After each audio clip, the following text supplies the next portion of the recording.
Okay, it's March the 10th, 2012, and we're here with Prosper and Ruth Amoah, and they have an incredible story to share with us.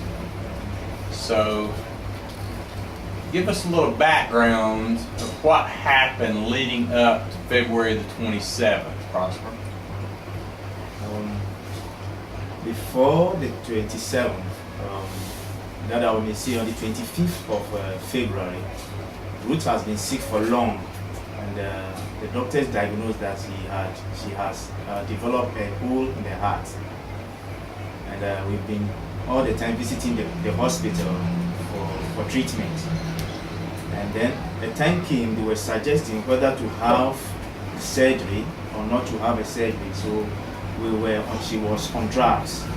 But on the 25th of February this year, she requested for banana.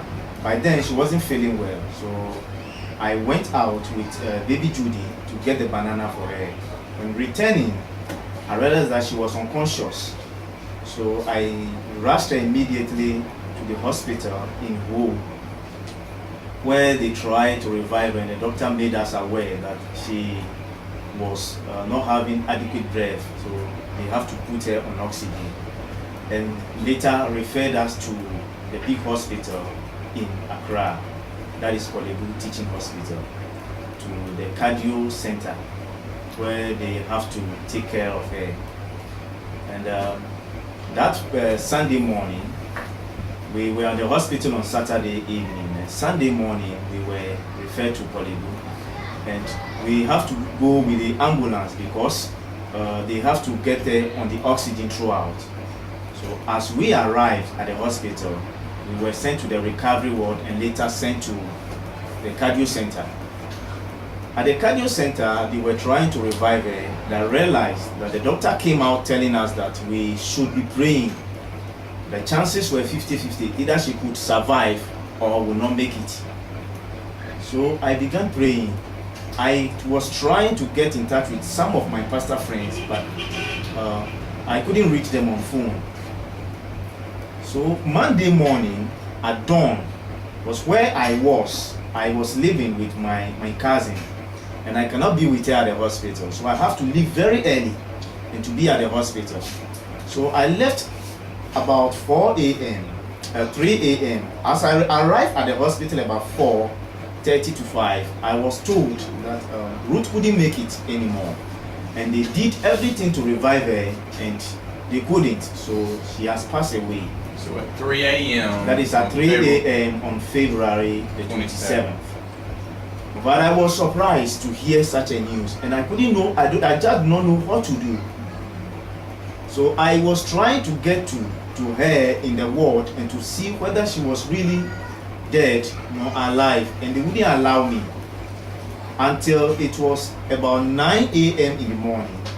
When I went in, so from 3 a.m. when she passed until 9 a.m. they would not let you see her. Yes.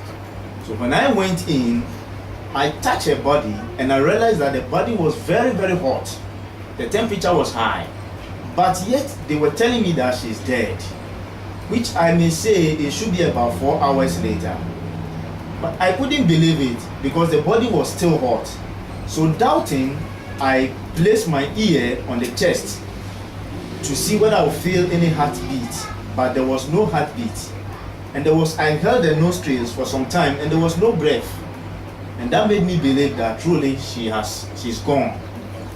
So in fact, I began shedding tears, but I realized that time came, the tears were no more coming. I was confused and not know what to do. My clothes, my clothes all became wet as if they have poured water on me. So I started calling some of my pastor friends and to let them know that Ruth was no more. Then at that moment, it just occurred to me that I should get to the doctor again and then ask him if he could help us with the transfer document so that we can transfer the body to the mortuary in Go here. Because traveling from here all the time to the mortuary in Accra is a long distance for me that I cannot do. And the doctor will not allow me. He said the woman just died and they can't do that. Even if they need to place the body in their fridge and maybe the following day before they could help me with those documents, preparing of those documents, which I realized that in fact they were trying to frustrate me. One of the doctors called Ahmed. He was one of the doctors that wouldn't allow me even talk to him. He had no time for me at all. A time came, he was just shouting on me that I should not disturb him, and even this morning about 5 people have died. People die here all the time. This is not the first person that have died here and I'm disturbing them like that. So he said, he asked me to go and sit down. Later he went and came back and told me that he has heard what I'm saying, but he will see what he can do. I should wait for him. I was waiting, and it was about 12 o'clock Ghanaian time, which by then it was getting to almost 7 hours after her death. And he came. When he came, he said he has an appointment at the theater, so I should still be waiting. By then, the mortuary man has come with a stretcher, about to take the body away. To take it to the morgue. Yeah. And then he received a phone call, so he left the stretcher and said he was coming, he was going and then to attend to that fellow and to come back. I waited for the mortuary man for several hours, he was not coming too. So later, then Pastor John called, being my director, and then I told him all that happened. Then he said, can he talk to the doctor? If I can allow him talk to the doctor. I said yes. When the doctor came, then I gave him Pastor John's number. He was still not willing to have the number. He said, I will call. So I realized that I was still getting frustrated, so I left him. Just as I walked to the gate, then not quite long after, Pastor John called me and said he just spoke with the doctor. And have I seen Ruth? I said no. If I could run as fast as possible and get to Ruth's ward and see things for myself. When he told me that, all I thought was the mortuary man has come for the body and to place it in the fridge at the mortuary. Because if I don't meet the mortuary man, it will be very difficult for me to be going through all those dead bodies and to identify Ruth. So I was running. So I ran towards where the stretcher was, and I could not find the stretcher. And I said, oh, what is this? From that place to the mortuary was very far, because the hospital was very big. I did not know where to turn to. Then the thought came to my mind again that Pastor John asked me to run to the ward where Ruth was. So then I went straight into the ward, and lo and behold, I saw Ruth, this time not lying like this, but now she was awake up like this. And I saw the doctors and the nurses surrounding her. And I realized that her eyes have now opened. And I began shouting, and everybody came around. When they saw her, they were all amazed. They couldn't believe it. About some 45 minutes later, the doctors now allowed me in. And when I went in, I saw Ruth, and I realized that she was just watching me like this. So I now went and touched her body like this to see whether she was really the same Ruth that I've known or a ghost. And I realized she was not a ghost but a human being. Touching her body, now the temperature as hot as the body has been now has reduced, and it was normal. She asked me, where have you been? And I was surprised. Then I also stood for a while and I asked her, where have you been? Then all I remember she told me by then was that she was on a journey. And I asked, to where? She couldn't say anything. The nurse came in and said, please, you do not have to bother her so much with talking. Allow her take a rest. And after some time, she'll be okay to talk. I said, okay. So I was with her for some time, and now she was able to make up the baby Judy and to make up all the people that were around. So she was able to recognize everybody that was there. Everybody that was there. And after some hours, there was a man called Francis in the other side of the ward that was prepared for surgery. And then he had a heart surgery some time ago, and there was still a problem. So he was booked for an operation. But when the doctors also went and checked on him, they said he was okay. The heart was functioning and everything was normal. Then there was another woman in the ward called Joanne, and one was Mabel. All these two women were badly sick with heart problem too. they were all also healed. And the doctors could not believe it. Later, Dr. Ahmed came to me, and all he told me was, something has happened. They don't know how it came. They can't believe it. But for now, they don't know what to do. They are confused too, but they believe it was the doing of the Lord. But he has something to tell me later. Then after some hours, he called me and said, Samuel, I'm going to do something, but you will not understand. I'm going to transfer your wife from this world, and then I'm going to take her to a different world. Because of what I'm saying, you will not understand. So if you come and you don't meet her in this world, do not be disturbed.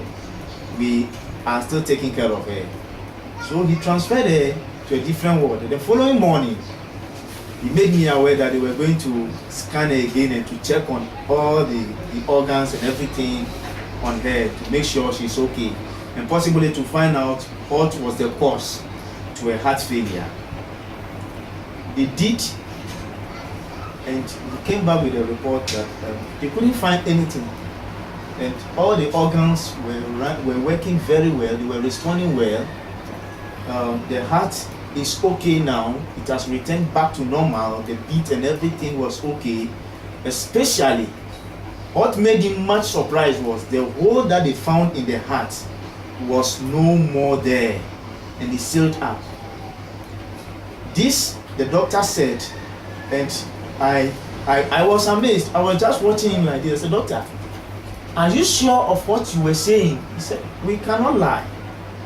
We know our machines and we've been working with this equipment. If you wouldn't believe us, then if you know of any cardio center in Ghana, then I would like you to take your wife there so that they will scan and bring us back the scanning report.